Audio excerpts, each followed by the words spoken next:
नमस्कार दोस्तों, मैं आर के पांडे। जैसे कि आपको पता है कि मैं 11th और 12th को अपना कोचिंग चलाते हैं, 11th और 12th को पढ़ाते हैं। तो अभी जो है हमने 12th का टेस्ट लिया है।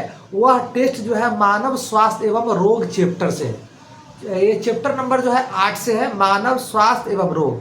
क्वेश्चन कुछ इस प्रकार के हैं। जो क्वेश्चन बच्चे बनाए हैं उसमें बहुत सारे त्रुटियां हैं, बहुत सारे प्रॉब्लम है। क्या उनको लिखना चाहिए? कुछ क्वेश्चन है जो 2 नंबर का है, कुछ क्वेश्चन है जो 3 नंबर का है, और कुछ क्वेश्चन है जो आपको 5 नंबर का है। तो सबसे पहले बात करते हैं 2 नंबर वाले, है ना, जिसको लघु उत्तरीय प्रश्न कहते हैं। लघु उत्तरीय प्रश्न की सवाल की जवाब।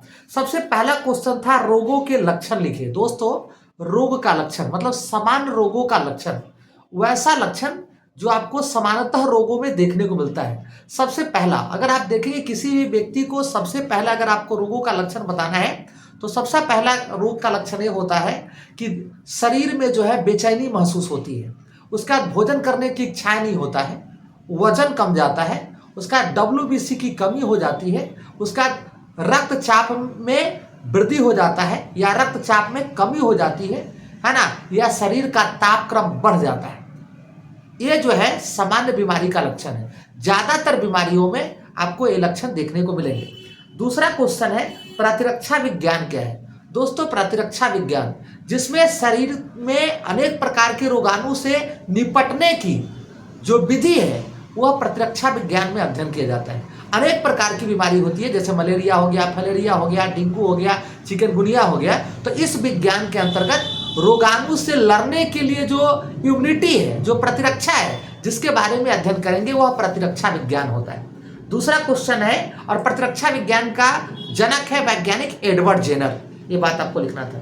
अगला सवाल था मलेरिया के प्रकार का नाम बताएं। दोस्तों, मलेरिया जो है वो सामान्यतः अलग अलग प्रकार के होते हैं। जैसे मलेरिया जो है प्लाज्मोडियम प्रोटोजोआ से होता है, और मलेरिया सामान्यतः 4 प्रकार के होते हैं। एक को प्लाज्मोडियम वायरस कहते हैं, एक को प्लाज्मोडियम फैंसीपेरम कहते हैं, एक को प्लाज्मोडियम ओबेले कहते हैं, और एक को प्लाज्मोडियम मलेरियाई कहते हैं। तो ये चारों के बारे में आपको बताना था।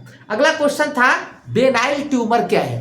दोस्तों, बेनाइल ट्यूमर जो है वो शरीर में बन जाते हैं। जब कोशिका अनियंत्रण विभाजन करता है तो वह एक ट्यूमर का रचना करता है, और वह ट्यूमर जो है बाहर एक मासा के रूप में निकल जाता है, जिसको दोस्तों बेनाइल ट्यूमर कहते हैं। आमतौर पे आपको पता है, ये आपको मैंने बताया था, तो आपको पता है कि ट्यूमर 2 प्रकार के होते हैं। एक को बेनाइल ट्यूमर कहते हैं, दूसरा को मैलिग्नेंट ट्यूमर कहते हैं। तो यह बेनाइल ट्यूमर है, इसमें कैंसर नहीं होता है, और यह जो है असंक्रमित होते हैं।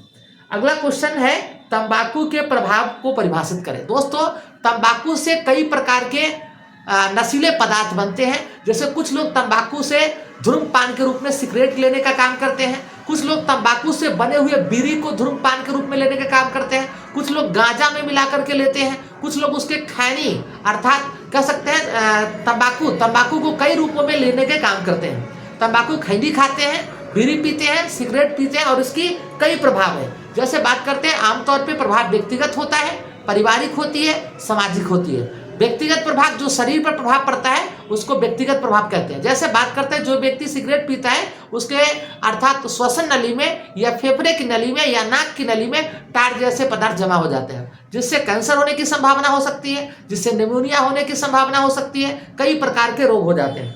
अगला क्वेश्चन है कि अल्कोहल लेने का कारण बताएं।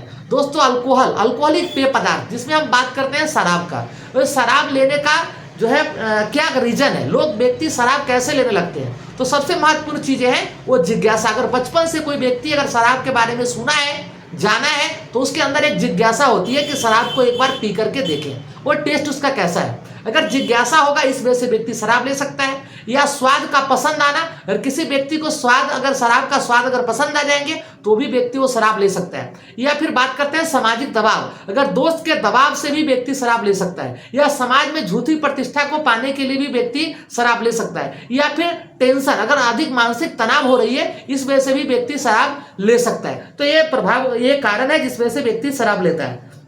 उसके बाद बात करते हैं 5 टीका का नाम बताना है, अर्थात 5 वैक्सीन का नाम बताना है। वो वैक्सीन जो किसी न किसी बीमारी में लिया जाता है, किसी न किसी बीमारी से बचने के लिए लिया जाता है। जैसे दोस्तों बात करते हैं टीबी से बचने के लिए BCG का टीका लिया जाता है। उसी तरह हम लोग बात करते हैं खसरा के लिए, कुकुर खांसी के लिए अलग अलग प्रकार की टीका होती है। उसी तरह बात करते हैं पाश्चर टीका।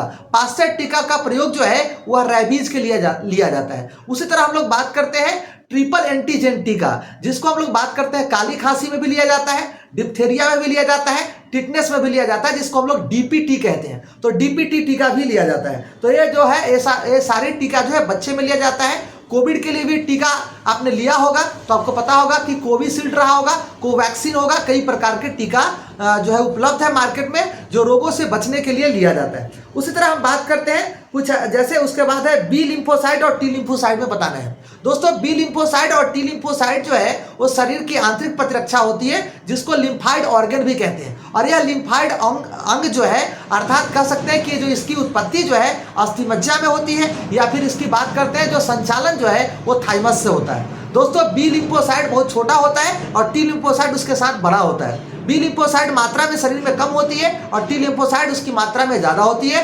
बी और टी की उत्पत्ति जो है वो अस्थिमज्जा या बोन मैरो में होता है, लेकिन काम अलग अलग से करते हैं। जैसे बी लिम्फोसाइट जो है वो काम करता है बोन मैरो अस्थिमज्जा से, और टी लिम्फोसाइट जो है वो काम करते हैं कहाँ से, थाइमस से। तो ये इतना क्वेश्चन मैंने लगभग 8 क्वेश्चन की जवाब मैंने दिया है। ये सभी क्वेश्चन 2 या और 3 नंबर का था। इसमें अगर अधिक से अधिक अगर बताओ तो लंबा वीडियो हो जाएगा। तो इसके लिए इतना ही, फिर अगले वीडियो में मैं आपको बाकी क्वेश्चन का जवाब लेकर के आऊंगा। तब तक के लिए धन्यवाद।